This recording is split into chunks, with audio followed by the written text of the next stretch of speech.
आज सर्वप्रथम तो होली के पावन पर्व पर हमारी व हमारे चैनल ज्ञान एंड नॉलेज सुंदर उपवन की तरफ से सबको हार्दिक शुभकामनाएं, मंगल कामनाएं, अभिनंदन, वेलकम। आज की जो परिचर्चा है वो होली के पावन त्यौहार के महत्व पर है और नया दृष्टिकोण है। आप सुनिए और अपनी विचारधारा में भी परिवर्तन लाइए और नए रचनात्मक और सृजनात्मक कार्यों को से ओत-प्रोत करिए इस पावन पर्व को। आज सबसे पहले तो मैं अपने ब्लॉग में आपको समृद्ध खेत के दर्शन करा रहा हूँ। ये खेत जनपद जालौन में पोस्ट गधेला में रिणिया गांव में श्री श्याम प्रताप सिंह और उनके बंधुवरों का है। और देखिए आधुनिक सिंचाई व्यवस्था का इन्होंने बंदोबस्त किया है, अपने खेत में ट्यूबवेल लगवाया है और विकसित खेती के तरफ ये अग्रसर हो रहे हैं। तो सबसे पहले तो इसके दर्शन करिए और फिर भाई होली का आनंद इस बात का प्रतीक है। खेत खलियान, बाग बगीचे, पेड़ पौधे सब खुश आपको नज़र आएंगे, पूरी सृष्टि आपको खुश नज़र आएगी। तो भाई मानव भी उसी की इकाई है, तो मानव खुश नज़र क्यों नहीं आएगा। तो मानव भी खुश होता है, उत्साहित होता है प्रकृति के साथ। ये प्रकृति और मानव तथा जीवों के समायोजन का हर्षोल्लासपूर्ण और आनंदपूर्ण त्यौहार और पर्व है। और सबसे बड़ी जो सामाजिक व्यवस्था है, जो मैंने पुलिस विभाग में भी रहकर देखी और अनुभव की और सामाजिक व्यवस्था में भी देखा कि ये समानता, इक्वलिटी का त्यौहार है। अब यहीं एक कबीरदास जी की जो उक्ति है वो याद आती है। भाई कबीर तो कबीर ही थे, वो तो सूर्य की तरह थे। उन्होंने तो सब समाज के सभी वर्गों को प्रकाश दिया। न उनके सामने कोई जाति था, न कोई धर्म था, न वो समानता के सिद्धांत के प्रतिपादक थे। और समानता मतलब जिसे अंग्रेजी में आज इक्वलिटी कहा जाता है, तो उन्हीं की उक्ति से समझें कि ये दुनिया की हालत और भारत की जो सामाजिक व्यवस्था में जो समाज के बहुसंख्यक लोग हैं उनका कैसे उपहास बनाते हैं लोग, और उनकी जो महानता है, जो उनकी संस्कृति की कटाक्ष कैसे करते हैं। एक अचंभा देखा रे भाई, ठाड़ा सिंह चरावे गाई।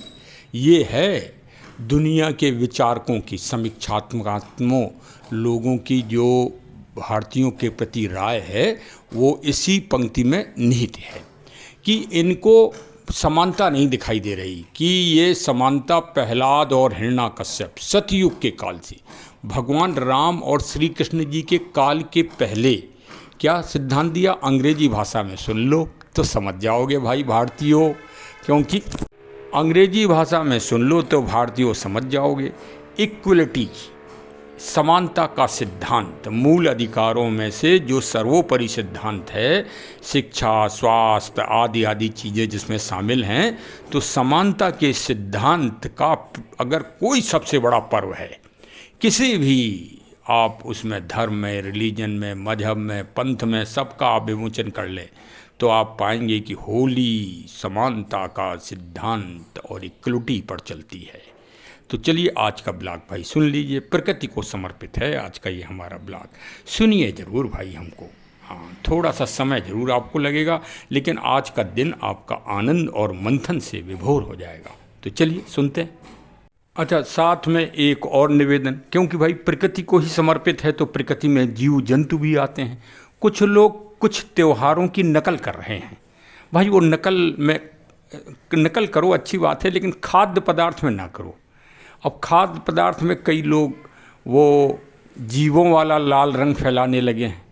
भाई वो तो ना करो, करने दो, दुनिया जो कर रही है उसको करने दो, आप लोग मत करो। आप लोग प्रकृति के रंगों से सरोबार हो, नेचर को अपनाओ, नेचर के लाल रंग को पकड़ो, नेचर के पीले रंग को पकड़ो, आसमान के नीले रंग को पकड़ो।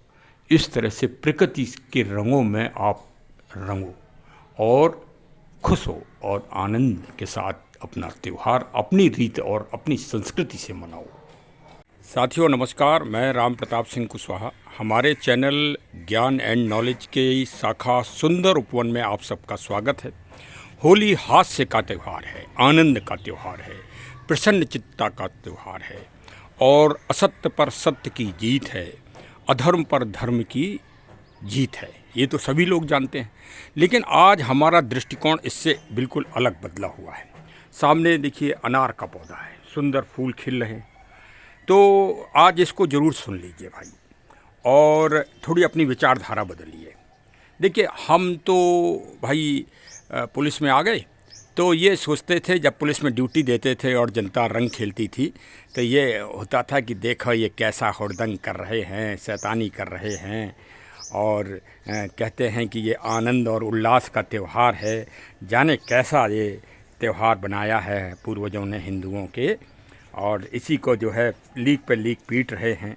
अब रिटायर हो गए तो भाई कुछ प्रकृति और पेड़ पौधों की तरफ रुझान हुआ, शौक़ हुआ कि भाई कुछ नहीं, चलो पहले पुलिस की नौकरी में सामाजिक व्यवस्था को देखा और सरकार का काम किए, अब जो है कुछ जन सेवा की जाए, कुछ अच्छा काम किया जाए।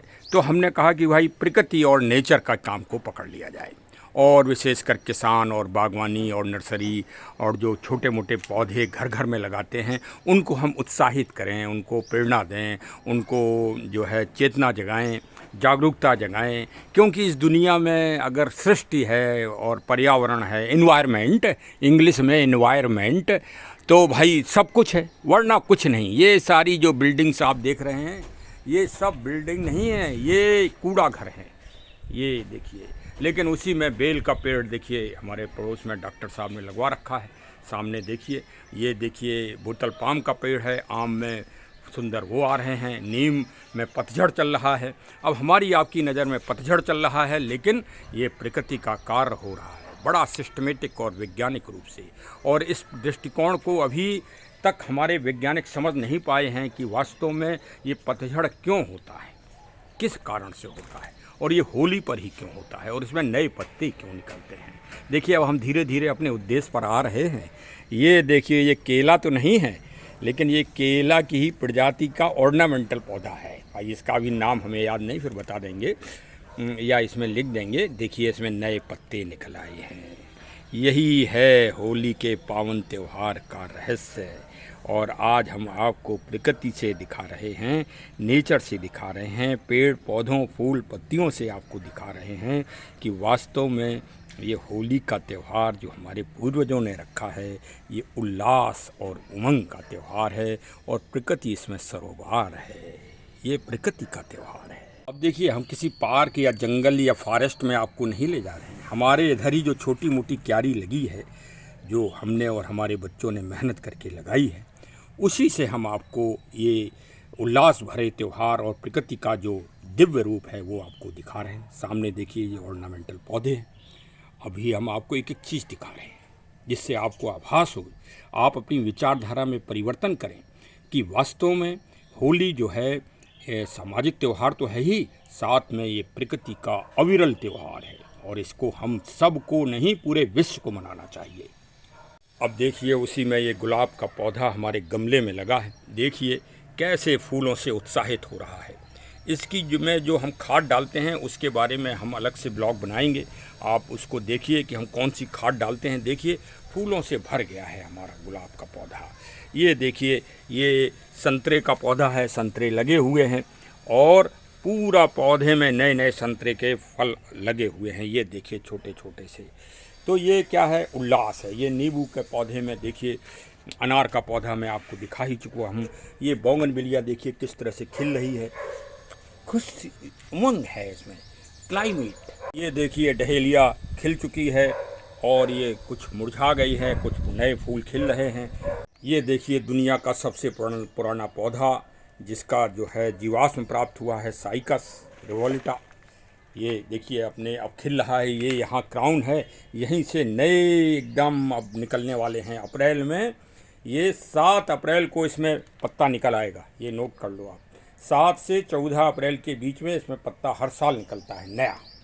अब ये देखिए भाई एडेनियम को हमने तो नहीं कहा कि तुम इसी मौसम में खिलना, जब होली पड़े, जब रामनवमी का त्यौहार आए, चैत का नया साल सनातन और हिंदुओं का आए, तभी तुम खिलना, लेकिन ये खिल रहे हैं। तो इसका मतलब क्लाइमेट, जो एनवायरनमेंट है, जो वातावरण है, वो मानव और सभी प्राणियों के पक्ष में है, मतलब वातावरण बन रहा है उमंग का, उल्लास का, आनंद का, हैप्पीनेस का। ये देखिए छोटे से गमले में ही लगा है गुलाब, लेकिन इसमें भी खिल रहा है आनंद के साथ। अब ये देखिए ये कनेर खिल रहा है और ये आम छोटे से गमले में लगा है, इसमें बौर आ गई है। अभी बड़ा पौधा भी, ये बड़े पौधे में तो भाई पूरा बौर भरी हुई है। ये आम्रपाली आम की अच्छी प्रजाति है। तो भाई ये देखिए पूरा आनंद मग्न है प्रकृति। ये देखिए फायरन क्रॉटन प्लांट है, देखिए एकदम भर गया है, नए नए पत्ते एकदम आग की तरह निकल रहे हैं। बड़ी सुंदरता है इनमें, बड़ी मनोरमता है। ये देखिए बोगनविलिया की दूसरी प्रजाति भी आप देख लीजिए, काफ़ी प्रजातियों का संकलन है लेकिन सब में फूल आ रहे हैं। और ये देखिए बेल का वृक्ष है, अभी तक एकदम ऐसा लग रहा था जैसे सूख गया है, सर्दियों में सारे पत्ते गिर गए थे। अब ये नया पत्ता निकला है। अब समझ में आ गया होगा आपको कि वास्तव में प्रकृति का आनंद चल रहा है। ये देखिए छोटे छोटे गमलों में भी नए नए पत्ते निकल रहे हैं। ये देखिए नए पत्ते देख लीजिए ब्राउन कलर के। ये अभी 10 दिन पहले इनमें एक भी पत्ते नहीं थे, आज पत्ते ही पत्तों से भर गया है। अब सामने है ये गुंजा का पौधा, देखिए नए नए पत्ते निकल रहे हैं। और पहले ये सूखी स्थिति थी, अभी 10 दिन पहले सर्दियों में बिल्कुल सूख गया था। इस बेल को हम उखाड़ने का मन बना रहे थे। देखिए वो गुंजा की एक फली भी लगी है। तो देखिए भाई प्रकृति ही उल्लासित है। इससे स्पष्ट है कि प्रकृति के जीव ही तो मानव है। देखिए इस बोगनविलिया को देख के तो आप समझ ही जाएंगे कि वास्तव में ये जो क्लाइमेट है, जो होली के पावन त्यौहार पे जो एनवायरनमेंट है, वो सबसे उत्तम है, चाहे होली हो या दीपावली। अब ये देखिए हम आपको विभिन्न तरह की बोगनविलिया दिखा रहे हैं। इनसे किसी ने कहा थोड़ी है कि आप मुस्कुराइए, आप हंसिए, आप फूलों से भर जाइए। लेकिन भाई जो वातावरण है इस समय उत्तर भारत का, वो बहुत ही समृद्ध वातावरण है। तो चलिए इसी उल्लास के साथ आप घर घर में जो है रंग बिरंगे फूलों को लगाइए। यही सबसे बड़ी होली है। और जो होली का रंग खिलिए वो पूरी तरह से ऑर्गेनिक और जो जैविक हो, जो फूल पौधों से की पत्तियों से या फूलों के रंग से बनाया गया हो रंग और गुलाल, उससे आप खिलिए। क्योंकि जब आप आत्मदृढ़ हो जाएंगे कि नहीं, हम किसी भी केमिकल्स युक्त रंग से नहीं खेलेंगे, तो जो बड़ी बड़ी कंपनियां हैं वो आपकी बात और आपकी डिमांड को देख के अपने को परिवर्तन करेंगे। तो भाई एक तो ये गुजारिश कि ऑर्गेनिक तो रंग खेलिए, साथ में पौधे भी लगाइए इस पूर्णमासी को। क्योंकि मैं पहले ही कहता हूँ कि पूर्णमासी को पौधे अवश्य लगाइए। तो चलिए भाई, अब होली का पावन पर्व है और पूर्णमासी के दिन होता है, तो बहुत ढेर सारी शुभकामनाएं हमारे चैनल की तरफ से व हमारी तरफ से व हमारी संस्था राम रक्षा फाउंडेशन ट्रस्ट 999 लखनऊ की तरफ से बहुत बहुत शुभकामनाएं। आप व आपका समस्त परिवार हर्षोल्लास के साथ, आनंद के साथ होली का पावन पर्व मनाए। और उसी के साथ एक सुंदर पौधा का रोपण भी आप अपने रूप पर, अपने बगीचे में, अपने खेत में, अपने खलिहान में, जहाँ भी जगह मिले वहाँ अवश्य लगाएं। और प्रकृति और यूनिवर्सल के साथ अपने आप को आनंद के साथ सरोवर कर लें। यही शुभकामनाएं हैं, यही मंगल कामनाएं हैं। जय हिंद। अब हमारे चैनल को सब्सक्राइब करना है और मिलने जुलने वालों को फॉरवर्ड करना है। और इस तरह से आप एक छोटा सा नेचर और प्रकृति का कार्य में अपना पूर्ण सहयोग प्रत्यक्ष और अप्रत्यक्ष रूप से प्रदान कर ही देंगे। धन्यवाद।